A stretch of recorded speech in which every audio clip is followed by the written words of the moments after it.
বন্ধুরা, আপনারা কি চান আপনার লাউ গাছে প্রচুর পরিমাণে স্ত্রী ফুল আসুক এবং একের পর এক সুন্দর স্বাস্থ্যবান লাউ ধরুক? অল্প সময়ের মধ্যেই ফলন কয়েক গুণ বাড়াতে এবং গাছকে দীর্ঘদিন সতেজ ও সবল রাখতে সঠিক পরিচর্যার কোনো বিকল্প নেই। কিন্তু অনেকেই বুঝতে পারেন না শুরুতেই লাউ গাছের কোন কোন পরিচর্যা করা সবচেয়ে জরুরি, কখন সার দিবেন, কিভাবে কাটিং করবেন আর কিভাবে রোগবালাই থেকে গাছকে সুরক্ষিত রাখবেন। আজকের ভিডিওতে তৈরি করব দুইটি অত্যন্ত কার্যকর ও পরীক্ষিত জৈব দ্রবণ, যেগুলো সঠিক নিয়মে গাছে প্রয়োগ করলে ফুল ঝরা একেবারেই কমে যাবে আর ফলন আগের তুলনায় 10 গুণ পর্যন্ত বেশি। কিন্তু একটা বিষয় খুবই গুরুত্বপূর্ণ, এই ভিডিওর প্রতিটি ধাপ সঠিকভাবে অনুসরণ করতে হবে। একটি ছোট্ট ভুলেই আপনার পুরো মৌসুমের পরিশ্রম নষ্ট হয়ে যেতে পারে। তাই বন্ধুরা, ভিডিওটি একদম শেষ পর্যন্ত দেখুন, কারণ শেষের টিপসেই হতে পারে আপনার সফলতার চাবিকাঠি। আর চলুন আর দেরি না করে ভিডিওটি শুরু করা যাক। ছোট অবস্থাতেই গাছে লাউ ধরাতে চাইলে কাটিং পদ্ধতি সম্পর্কে সঠিক ধারণা অত্যন্ত গুরুত্বপূর্ণ।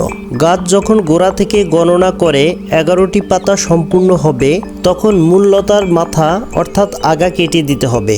এটিই 1G কাটিং নামে পরিচিত। উপকারিতা: পাশ থেকে নতুন শাখা বের হয়, গাছ ঝোপালো হয়, পরবর্তী পর্যায়ে বেশি ফুল আসে। 1G কাটিং করার পর যে নতুন শাখাগুলো বের হবে সেগুলোর প্রতিটি আবার 11টি পাতা হলে শাখার আগা কেটে দিতে হবে। এটিকে 2G কাটিং বলা হয়। আবার 2G শাখা 11টি পাতা হয়ে যাবে, তখন সেই 2G শাখার মাথা কেটে দিলে সেই 2G শাখা থেকে 3G শাখা বের হবে, তখন স্ত্রী ফুলের ফলন বাড়বে। তবে 2G কাটিং থেকে 3G কাটিং করার সময় কিছু 2G রেখে দিবেন, কারণ 2Gতে যে পুরুষ ফুলগুলো থাকবে তা দিয়ে 3G এর স্ত্রী ফুলের পরাগায়নে সহায়তা করবে।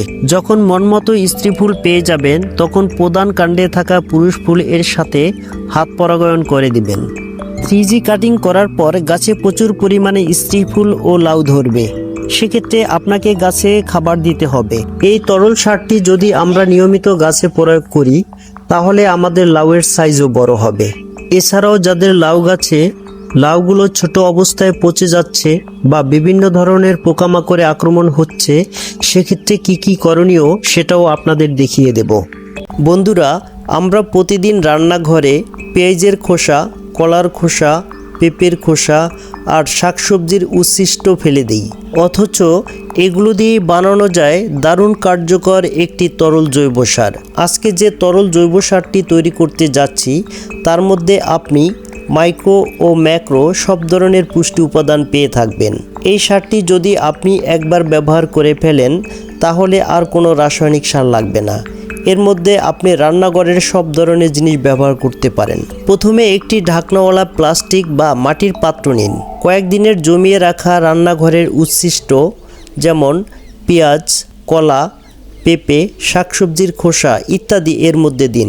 এবার এর সাথে 1 লিটার পানি যোগ করুন। পাত্রের মুখ ভালোভাবে ঢেকে ছায়াযুক্ত স্থানে 5 থেকে 7 দিন রেখে দিন। প্রতিদিন অন্তত একবার নেড়ে দিন, যাতে ভালোভাবে গাজন প্রক্রিয়া সম্পূর্ণ হয়।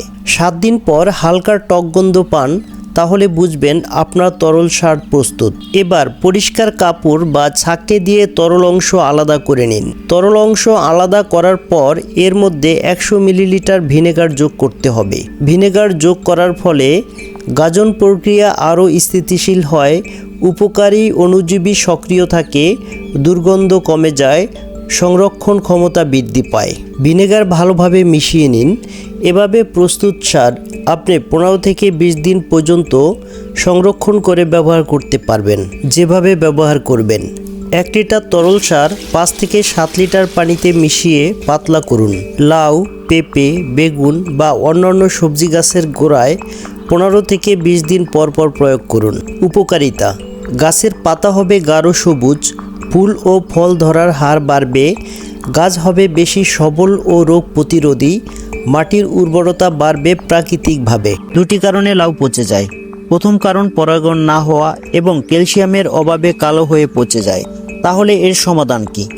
সমাধান হলো হাত দিয়ে পরাগায়ন করতে হবে এবং 15 থেকে 20 দিন পর ক্যালসিয়ামযুক্ত সার ব্যবহার করতে হবে, যেমন ডিমের খোসা কিংবা চুন ইত্যাদি আপনারা ব্যবহার করতে পারেন।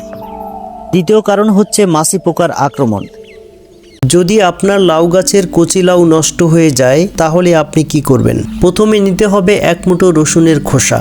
রসুনের খোসায় আছে অ্যালিসিন ও সালফার যৌগ, যা গাছের ক্ষতিকর ব্যাকটেরিয়া ও ছত্রাক ধ্বংস করে, যা পোকা, থ্রিপস, মাইটের মতো ক্ষতিকর পোকা দূরে রাখে এবং গাছের রোগ প্রতিরোধ ক্ষমতা বাড়ায়।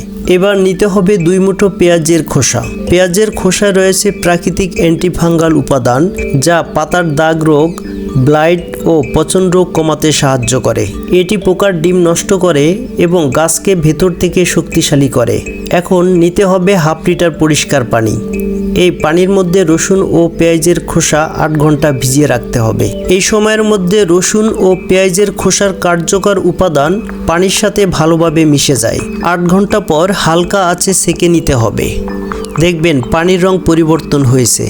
এটাই প্রমাণ করে এর ভেতরের কার্যকর উপাদান বের হয়েছে। এবার যোগ করব 1 চা চামচ কাঁচামরিচের গুঁড়া। কাঁচামরিচের ঝাল উপাদান শুঁয়োপোকা, ফল ছিদ্রকারী পোকা ও পাতা খেকো পোকার স্নায়ুতে আঘাত করে, ফলে পোকা গাছে বসতে পারে না।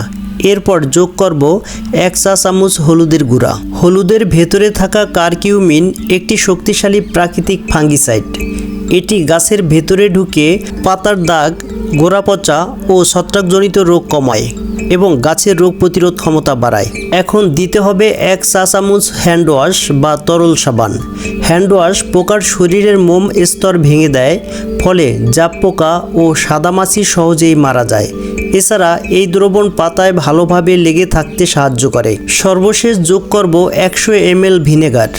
ভিনেগার পাতার উপরের পিএইচ পরিবর্তন করে, ফলে ছত্রাক ও ব্যাকটেরিয়া সেখানে টিকে থাকতে পারে না। পাতার নিচে লুকিয়ে থাকা পোকা বের হয়ে আসে এবং দুর্বল হয়ে যায়। সব উপাদান ভালোভাবে মিশিয়ে 24 ঘন্টা ঢেকে রেখে দিন। এরপর সেঁকে নিয়ে ব্যবহার করুন। যেভাবে ব্যবহার করবেন: 1 লিটার পানিতে 100 থেকে 150 ml এই দ্রবণ মিশিয়ে সকালে বা বিকেলে স্প্রে করুন। 5 থেকে 7 দিন পর পর ব্যবহার করলে ভালো ফল পাবেন।